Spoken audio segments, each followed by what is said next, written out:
everyone. Welcome to the Make Space for More podcast, where we talk strategies for growing and scaling your business in a way that's authentic and aligned for you. I'm your host, Melissa Swink, and in today's episode, it is a solo show today because I have a very exciting announcement to make, and I want to share something that I'm going to be working on over the next couple of months.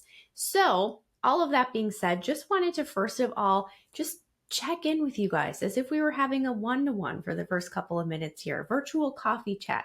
I know summer has wrapped up. It's the unofficial end of summer. I realize that the calendar says that summer goes until, like the second or third week of September. But for many of us, Labor Day kind of marks the unofficial end of summer. So my daughter and I have enjoyed the last couple of months of just having a more flexible schedule than certainly we do during the school year. Now that certainly brings some challenges in and of itself, particularly for us parents and business owners and, people who are, continuing to work through the summer and trying to figure out what do we do with these kids? So we've enjoyed kind of an alternating schedule of we did some summer school, we did some day camps throughout the summer. We had some open weeks during the summer where Ava was completely unscheduled. We've had some babysitters coming over to hang out with her. So we just had a variety. And so as much as I enjoy kind of having that more relaxed schedule during the summer, I also really appreciate my routine. So today is kind of our first day back into routine when this episode airs. I'm recording this 2 weeks in advance because I'm going to be on vacation next week. We're going to Chicago celebrating the end of the summer. So we're super excited about that.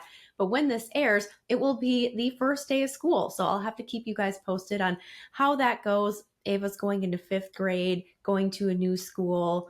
And, with all of her peers, they're moving on up, they're moving out of elementary school, and super excited for her and what the school year is going to bring. So that's another thing we've been working on over the last couple of weeks is going to orientation at the new school, certainly getting school supplies, meeting teachers, just getting onboarded with all the new things, all the new apps and all the new communication tools and channels that the new school has. So pretty excited for her, sending good vibes her way, certainly into the future that this is going to be an awesome school year for her and her friends. So as I mentioned, today is a solo show.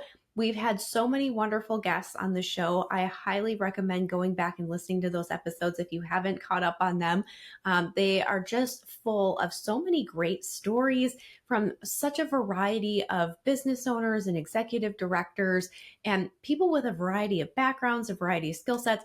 I think that it's super interesting to hear about, number one, how they got into the roles that they did, and then also kind of how they operate within those roles in terms of what are some of their highest priorities, what are some of the things that they are delegating, what are some of the first things that they outsource, what are some of the tools that they love to use. So I highly recommend going back and listening to those.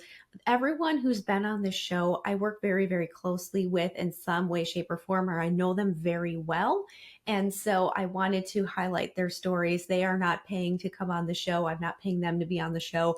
If you ever decide to do business with any of the people that I've had on the show, I don't get any sort of referral fee or kickback or affiliate fee or anything like that. I'm just being fully transparent and that I am inviting people to be on the show that I think really have a lot to share. So, but today, you guys get me. So we're taking a little bit of a break here from our guest series, and we are going to be talking about something that I am super excited to be working on coming up this fall. So I have officially been accepted into the Goldman Sachs 10,000 Small Businesses program. And if you don't know what that is, don't worry. I will share all the details with you in just a second here. But this is something that was on my radar at the beginning of this year. I was talking to, I think it was I've had several clients go through the program. I'll talk about that a little bit later. But I was talking to a client and I was talking to a couple of prospective clients, and this kept coming up. You know how sometimes where something comes into your circle or your radar, and then it kind of keeps coming up? Well, I took that as a sign that I needed to look into this for myself. And so I went ahead and applied back in spring for the program, and I made it through the first round of kind of initial applications and then submitted a lot of detailed information about my company, including a lot of financials, proof of ownership, and all these things. And then lastly, had an interview back in July. It was a very informal interview. I had prepared thinking like, they're going to ask me all these super deep questions. And they did ask some great questions about my company, but of course, it's one of those things where, when you are kind of the expert in your particular, you're an expert in your business. I say expert saying like you are probably the person in the world who is the most qualified to talk about your business and what you do, generally speaking. Not that I know all the things that there is to know about business in general, but certainly I know the ins and outs of my company. So it was really easy to just have a conversation with the panel that was interviewing applicants. And so I got the great news actually just this past Friday. So that's how fresh this is. But with that being said, I have been intending that assuming this program is happening for the fall cohort, I'm going to start preparing now, and I'm going to share all of those behind the scenes things with you today. So if you are not familiar with the Goldman Sachs 10,000 Small Businesses program, the overall goal is to grow and scale companies here in the United States. So they provide education in key business areas like operations, finance, marketing, and leadership. And overall, on top of that education, the goal is to help you create a customized 5-year growth plan that's based on your goals. And also throughout the program and even beyond, after the program ends, just building connections with others, other mentors that you meet along the way, your business advisor, other peers, other business owners and entrepreneurs who are growing and scaling companies just like you. So that is kind of the overall summary of what this program is all about. And so I decided to apply for this program because number one, it kind of kept coming back to me over the last couple of months, earlier this year, over several months, it kind of kept coming up in conversations, and I looked into it. I was like, hey, I actually do qualify for this. I think that this is going to be great.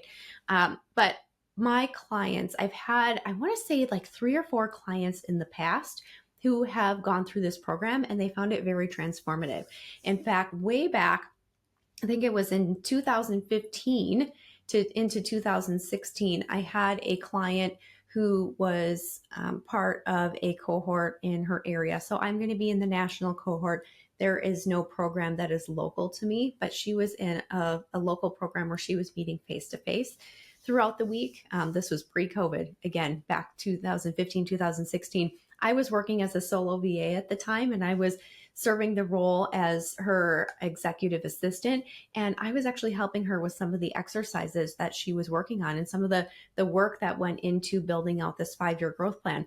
And it was super interesting. It was a lot of fun to help her out with it. I know she poured a lot of time into it. We'll get to that in a second. But I had firsthand experience of seeing somebody work through this program.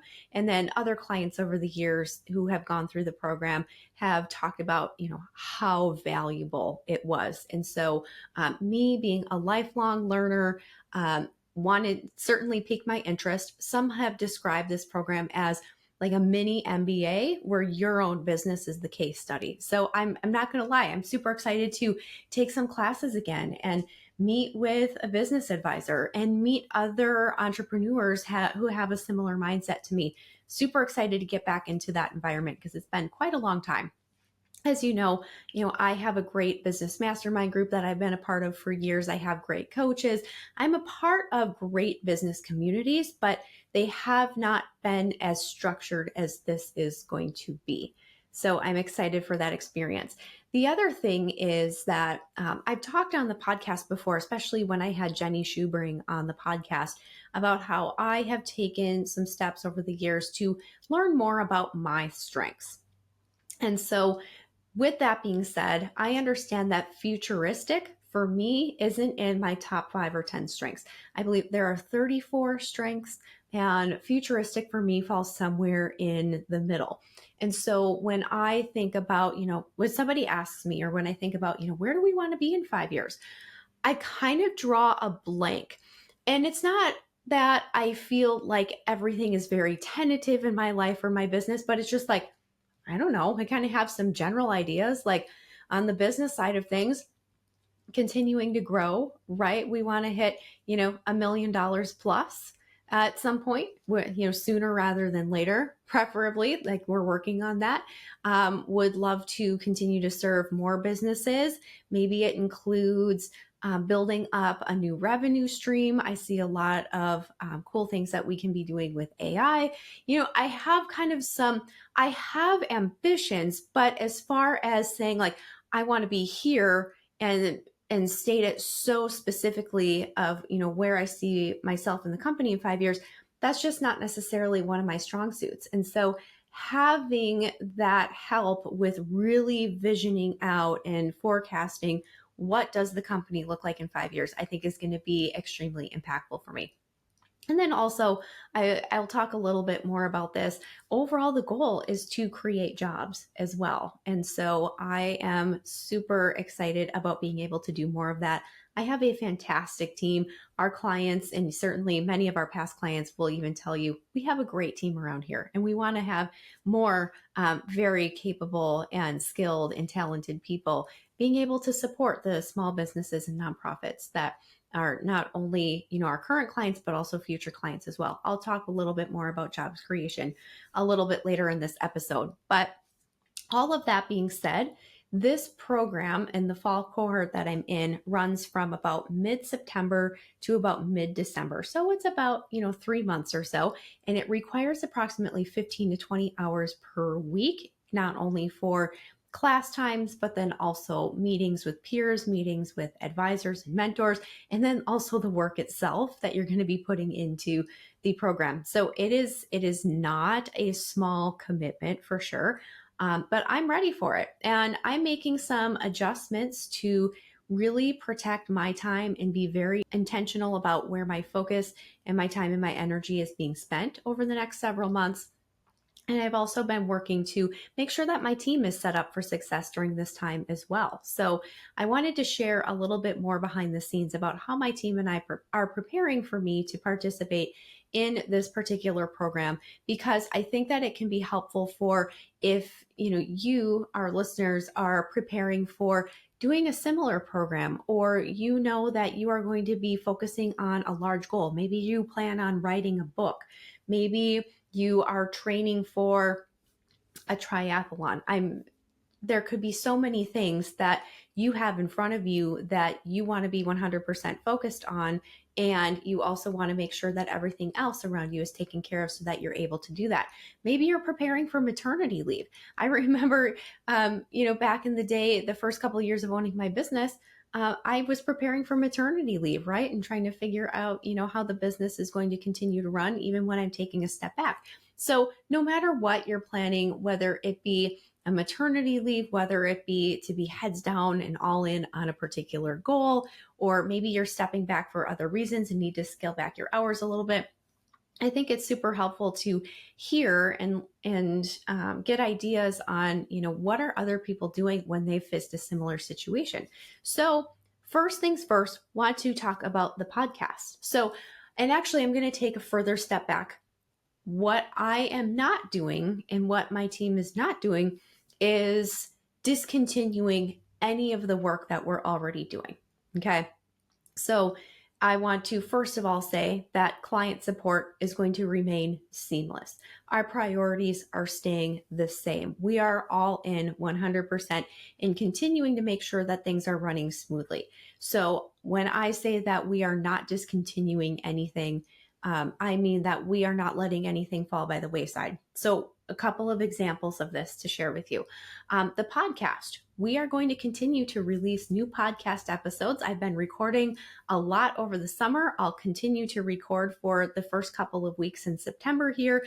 And we're going to be releasing those on a little bit different schedule than you're used to. So up until now, we have been releasing a new podcast episode every single week since we started back in May of 2024. So it's been almost a year and a half at this point. We really haven't missed a week. I think we took a break maybe between Christmas and New Year's and let everybody get caught up on other podcast episodes we've released, let them spend time with their families and such. But otherwise, we have not missed a week. We are going to go to a somewhat reduced schedule, and we're going to be releasing every other week. So starting next week, if you're like, wait a second, where's this week's episode? Is my app not updating? No, don't worry. We are going to be going to that little bit reduced schedule, but we're not discontinuing completely. Don't worry about that. The other thing that we are doing, in addition to having this content pre-recorded and scheduling them to be released out so that you all aren't left hanging during the time that I'm going to be participating in the program. We also are planning out all of our marketing content really through January. So my marketing team and I meet once a month, and we plan the upcoming month's content. So that's why we're scheduling everything out through January, or planning everything out. So we have things that we're going to be talking about later in September. Sneak peek, I am celebrating my 40th birthday in a couple of weeks. So we're going to have some special marketing content related to that, more like lessons learned and things like that, maybe both personal, some professional. That's going to be a great post. That's going to be a great blog. So be on the lookout for that. Check out my website later in September. If you're on our mailing list, fantastic. You'll be getting a copy of that in your inbox later on this month. But just to give you an example, we're going to be talking about Small Business Saturday and doing some features on some of the great places that I love to support here in the Green Bay, Wisconsin area. We're going to be doing our famous 12 days of delegation social media content in December. We've got things planned out. So then my team knows exactly what needs to be going out through January. We're talking about lots of themes, lots of topics that we want to make sure that we cover.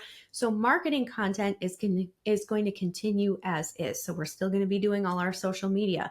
We're going to be doing our blogs. We're going to be doing our email newsletters and all the things that we normally do. So I share that again because sometimes the tendency is that I've seen with other business owners is, when life gets busy or priorities shift, sometimes things fall by the wayside. I think the issue with that is you run the risk of that kind of feast and famine cycle. And I see this especially with newer business owners and people who are working solo. They get really booked up maybe with client work, or they are working on developing a new program, or they're launching a new course or whatever it is. And they go heads down, they're all in, they're focused, and everything else falls to the wayside.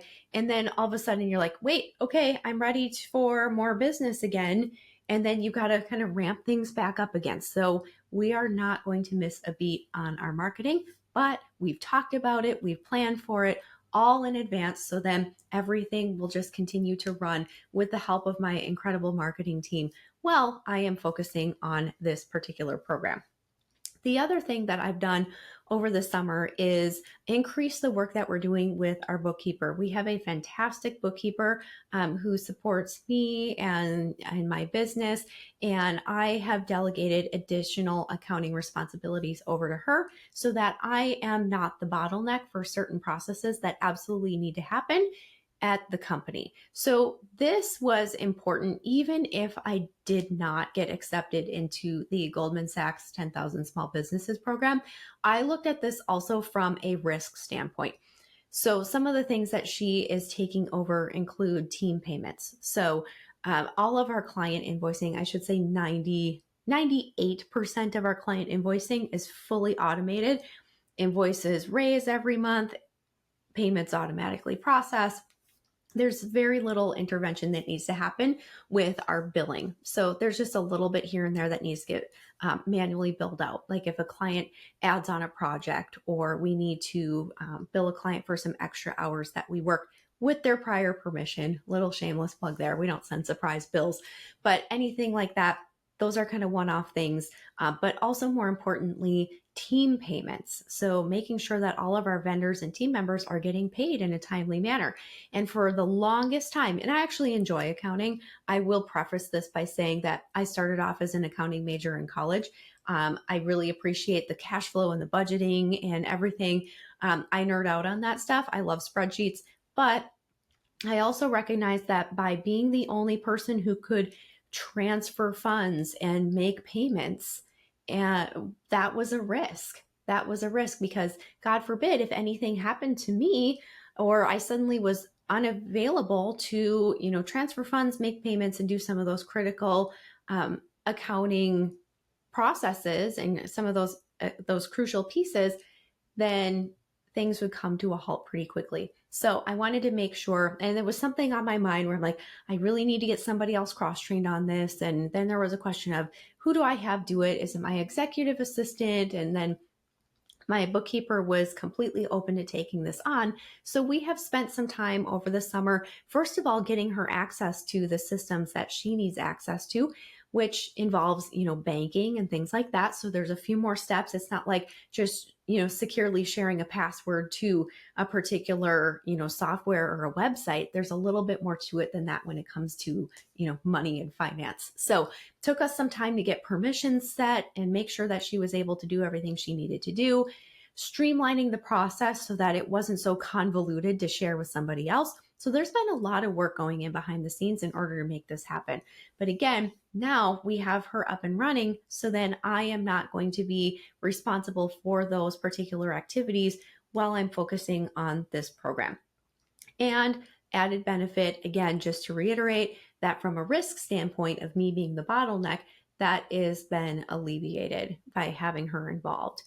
The other thing that my team and I are doing just to make sure that they are fully empowered to continue running to continue doing their work in the business, continuing to run as normal while I'm taking on this extra responsibility, is just empowering my senior VA team, the ones who are working very closely with our team members, making sure that everything is running smoothly with work with clients. They're the ones who are maybe helping to troubleshoot whenever client team members like, gosh, this is what we're trying to accomplish. Let's get some outside perspective on, what tool might be best or what would be the best process in order to make something like this happen. They're always a great sounding board for our clients and our team members as well. They're also checking in with clients to make sure that work is going well with the team. So they're also our quote unquote quality control as well. So I want to make sure that my senior VA team is fully empowered to continue to support the work that our team is doing with our clients as well. So there's a lot of preparation going in behind the scenes. I feel like the business is in incredibly capable hands.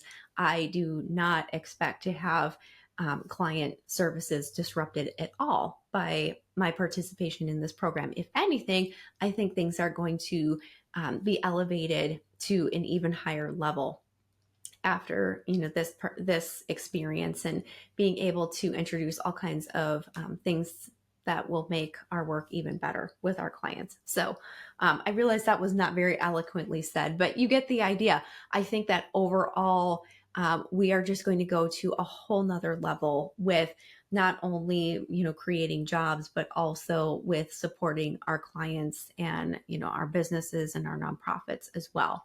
So that kind of leads me into, what do I hope to gain from this, but also what I hope to share with all of you as well. I think overall, just that clarity and that growth strategy for that 5-year plan, really solidifying what we want things to look like over the next, year to 2 years to 5 years and so on and beyond, and just have that stronger foundation for scaling because of all that new information and all of that outside perspective, that really in-depth insight into the company now and what it could look like in 5 years, I think is going to be very, very beneficial. I'm also looking forward to building relationships with really my peers and mentors who are going to be in the program as well. I will be honest and say that I have not been part of a formal networking group in quite some time, certainly since COVID. I feel like a lot of networking groups that were meeting regularly prior to COVID, some of them have fallen by the wayside or the format's different now. And I haven't quite found the right fit in terms of, that connection. And so I think that in a program like this, you're surrounded by a lot of like-minded people from a wide variety of industries, lots of different types of businesses, but who are all committed to growth and to committed to creating jobs and just making an impact, making a positive impact on the world around them. I think it's going to be really exciting to meet a lot of people. And I know that the networking is one of the things that, and the relationships, I should say. Networking just sounds very cool, but you get the idea. Building a network of quality people is kind of where my thought process is there. But I know that's something that clients and people who have participated in the program said that they enjoyed as well. So, but also I am very excited to be able to share what I am learning along the way with our clients and all of you who are listening to the podcast and our audience, because I love to share, here are some great ideas that I've learned in order to do X, Y, or Z. And this is what I found to work for me. And I want to share this as well. I'm very, very transparent, if you haven't noticed that by now. And certainly I feel like our team and our clients would agree that I'm happy to share as much as I possibly can in order to contribute to the success of others, because I think that a rising tide lifts all boats. No, not to sound corny there, but I really do believe that this program allows the opportunity for me to just continue to pour into my team, pour into my clients, pour into all of you to continue to grow and expand your businesses as well. So all of that being said, I just want to conclude this episode by, first of all, thank you so much for this support, not only for listening to this podcast, but also just my entrepreneurial journey as well. There are many people that I have known since the very early days of starting my company and figuring things out along the way to, all the way now and where we're at. It's very, very exciting. Again, I just want to make sure that all of you know that my team and I are always here for our clients and our audience, our listeners. So feel free to continue sending any questions into hello@melissaswink.com. They will be funneled over to me. Happy to respond to any thoughts or questions that you have on this episode or any other episodes that we've released. If there's an aha that came up for you, or if you're like, hey, I really enjoyed this person, where can I connect with them? Or I had an idea for this, or, hey, you know what? I'm struggling with this aspect of delegation. Do you have any pointers for me? Anything at all. We are here to help in whatever way that we can. And certainly, if you also would like the freedom and flexibility to grow and scale your business or organization through the help of our VA team, I will still be absolutely available for consults. These are zero pressure conversations. It's just a chance for us to get to know each other a little bit. And I like to learn a little bit more about your company or organization. What does your team look like? What are some of the things that are just being put on the back burner? What's slipping through the cracks? What is your overall vision? Like, where would you like to be? Like, here's kind of the messy beginning, and here's how we want to have everything like neat and organized and running smoothly in the future. And how can we help you with that? And then I just share a little bit more about how our team works and send you a proposal for services if we think that it might be a fit and we can help. So it's, again, very, very low pressure. It's a great conversation. I always enjoy meeting other business owners, even if it doesn't turn out that we're a fit to work together. It's always great to have these conversations. I'm always happy, again, to provide any insight that I can in order for things to run more efficiently, or, for potential clients to be able to continue to grow through building a team. So we will be certainly available for questions that come up. Client support will continue to go on and just continue to grow and strengthen between the new things that I'm learning and our very capable team members. They've all got this. I feel incredibly grateful for having the team behind me and also for the opportunity to participate in the program. So thanks so much for hanging out with me today and hearing about some life updates and this exciting journey that I am about to start on. And I will be back with an episode in 2 weeks of Make Space for More. We have another fantastic guest that you are going to enjoy hearing from. So have a wonderful day. Please continue to keep in touch with us. We'd love to hear from you along the way through your entrepreneurial journey as well. Thank you so much. Have a wonderful day. Bye-bye. Thank you for tuning in to another episode of Make Space for More. We know these insights are valuable, and we hope you are inspired to keep growing your business beyond you. Remember, growth is a journey, and you don't have to go it alone. Until next time, keep automating, delegating, and elevating your business. This is Melissa Swink, and I'll see you on the next episode of Make Space for More.